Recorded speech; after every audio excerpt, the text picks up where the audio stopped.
magtanim tayo ng mint para laging may mint to be.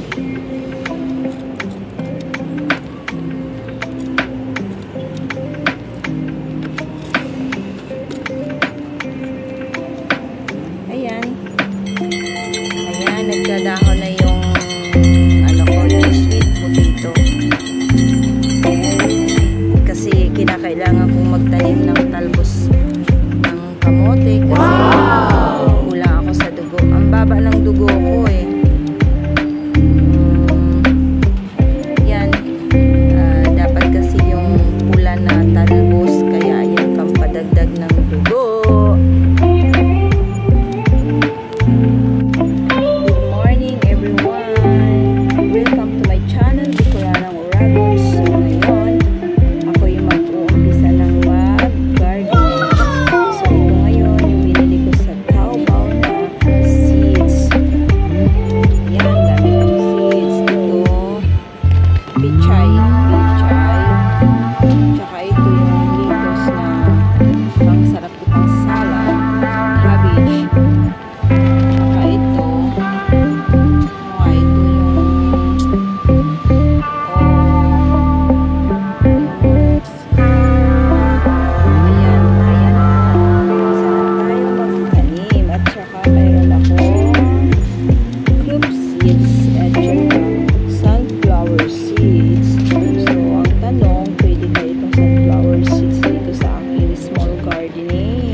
Welcome to my channel, Bicolanang Uragon. So ngayon, start na po ako today ng aking pag-gardening.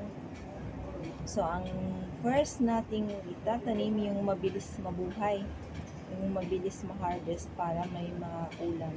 So ayan, litos. Ayan, tatanim natin yung seeds. Yan ayan, ang liliit ng seeds niya.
Yan, liliit po ng seeds niya, oh.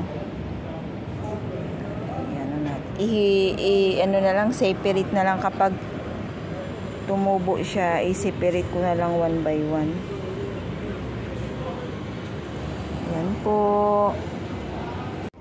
Hello everyone. Welcome to my channel, Bicolanang Uragon. So ngayon, today is September 7. Start ako ng aking pag-gardening. So ayan, dumating na yung aking in-order sa Taobao na maraming seeds. Okay. Dito naman sa isang pot na maliit, ito ang itatanim ko. Kasi ito, madali lang ito mabuhay, madaling ma-harvest. Saka, wow! Oh, ang liliit lang ng seeds niya, oh.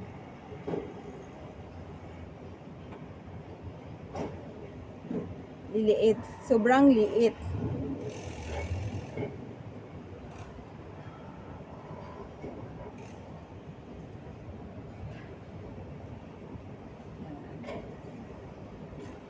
First day ko magtanim ngayon.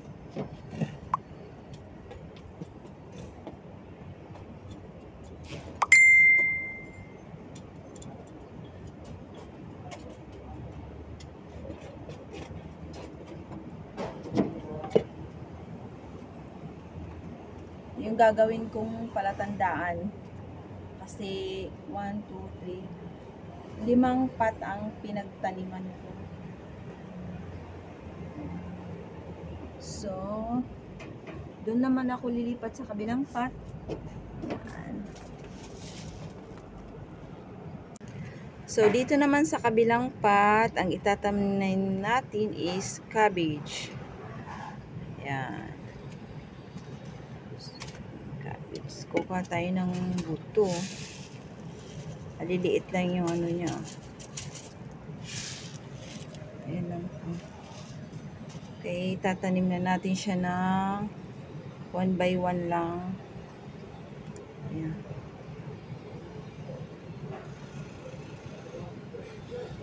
Kasi ito, mabilis lang ito ma-harvest, pwede nang gulayin.